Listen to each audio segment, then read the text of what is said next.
बीड जिल्ह्यातील केज इथं शेतकरी कामगार पक्षाच्या वतीनं क्रांतिसिंह नाना पाटील जयंती, कॉम्रेड अण्णाभाऊ साठे जयंती आणि पक्षाच्या वर्धापन दिनानिमित्त मुक्ताई सभागृहात पुरस्कार वितरण सोहळा उत्साहात पार पडला।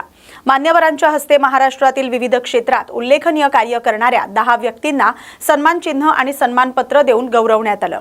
यावेळी माजी मंत्री बाळाराम पाटील यांनी संयुक्त महाराष्ट्र चळवळीतील सामाजिक ऐक्याचा उल्लेख करत जातीय तेढ निर्माण करणाऱ्या प्रवृत्तींवर टीका केली।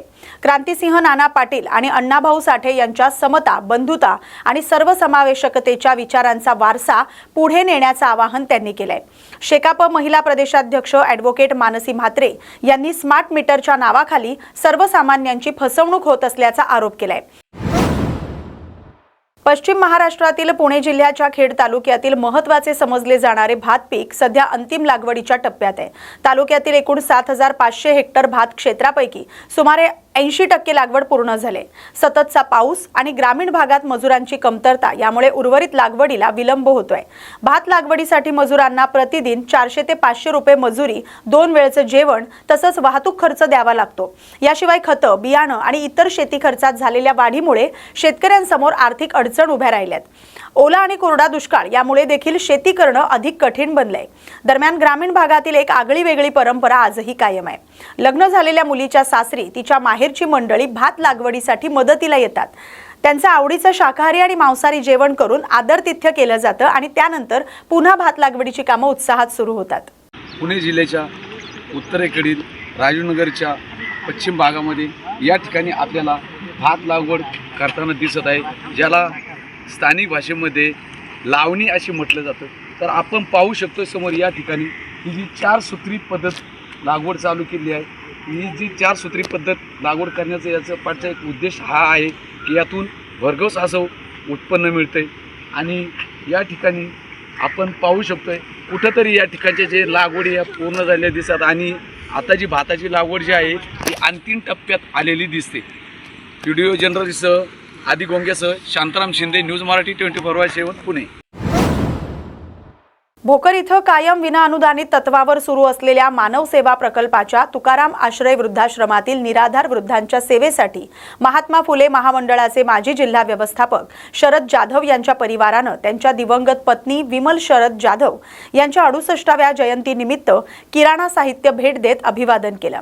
यावेळी शरद जाधव यांनी बुद्ध धम्मातील दान परिमितेचं महत्त्व सांगत इतर ठिकाणी दान करण्यापेक्षा निराधार गरजू व्यक्तींच्या सेवेसाठी आर्थिक, साहित्य किंवा अन्य स्वरूपात दान करण्याचं आवाहन केलंय। तुकाराम आश्रय वृद्धाश्रमाच्या संचालकांनीही कोठेही निराधार वृद्ध आढळल्यास त्यांना हीन वागणूक न देता आमच्याशी संपर्क साधा असं आवाहन केलंय। स्वच्छ भारत अभियानावर शासनाकडून कोट्यवधी रुपये खर्च केले जात असताना छत्रपती संभाजीनगर पंचायत समिती कार्यालयात मात्र अस्वच्छतेचं विदारक चित्र पाहायला मिळतंय। कार्यालयाच्या भिंती, खिडक्या आणि परिसर गुटखा आणि तंबाखूच्या पिचकाऱ्यांनी लालबुंद झाल्यानं सर्वसामान्य नागरिकांची गैरसोय होते।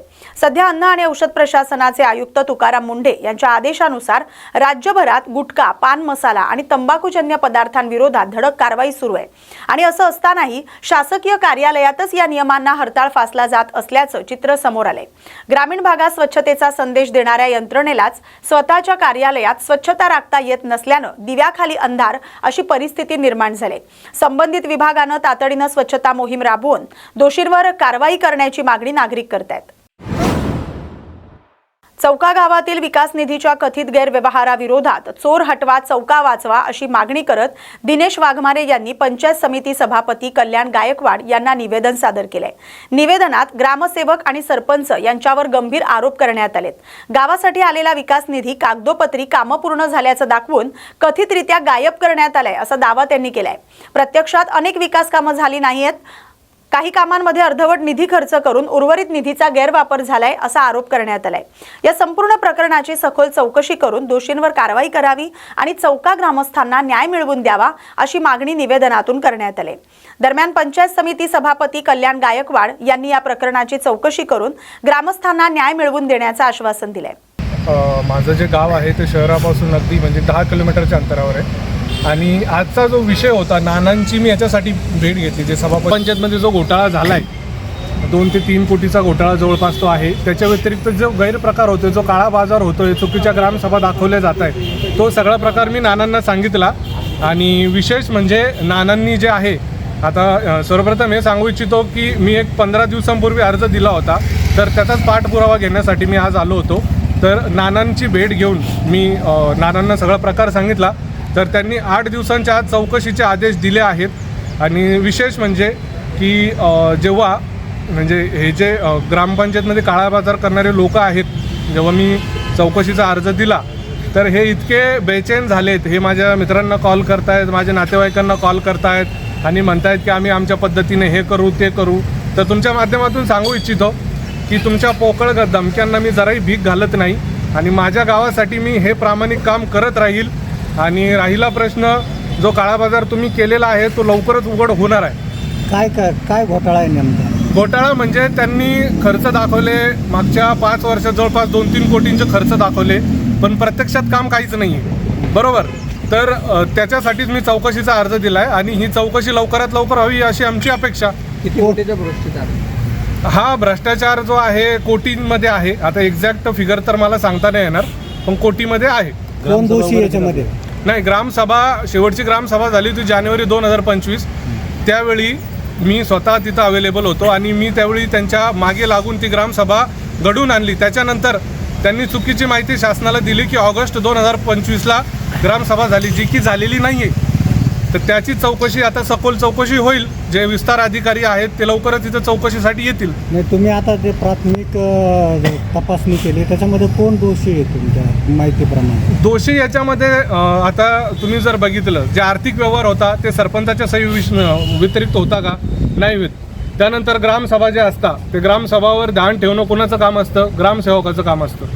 तर ते आता जे दोषी आहेत ते तर उघडं होईलच, पण आपल्या सगळ्यांना आता माहिती आहे की याच्यात ग्रामसेवक असेल, सरपंच असेल किंवा इतर कर्मचारी असतील, जे कोणी दोषी असतील ते नावं तुमच्या समोर येतीलच लवकरच. सभापती साहेबांनी काय सांगितलं तुम्हाला? काय असं सभापती साहेबांनी हे सांगितलं की 8 दिवसांच्या आत आम्ही चौकशी लावू आणि याच्यामध्ये कुठलाही दिरंगाई होणार नाही, निष्पक्ष चौकशी होईल आणि लवकरात लवकर याच्यात निकाल लागेल. तुमची काय पुढची भूमिका काय असणार आहे आता? पुढची भूमिका तेच, नाना जे आहेत, नानांचं सहकार्य आम्हाला लाभलं आज आणि 8 दिवसांमध्ये ते चौकशी लावणार आहेत. पण त्याच्या व्यतिरिक्त नानांनी सांगितलं की आम्ही लवकरात लवकर हे करू आणि चौकशी होईल, ही तर मला 100% खात्री आहे. जर नाही झाली तर मग पुढचा पर्याय आमच्याकडे उपोषण पण आहे. आपलं नाव? दिनेश वाघ.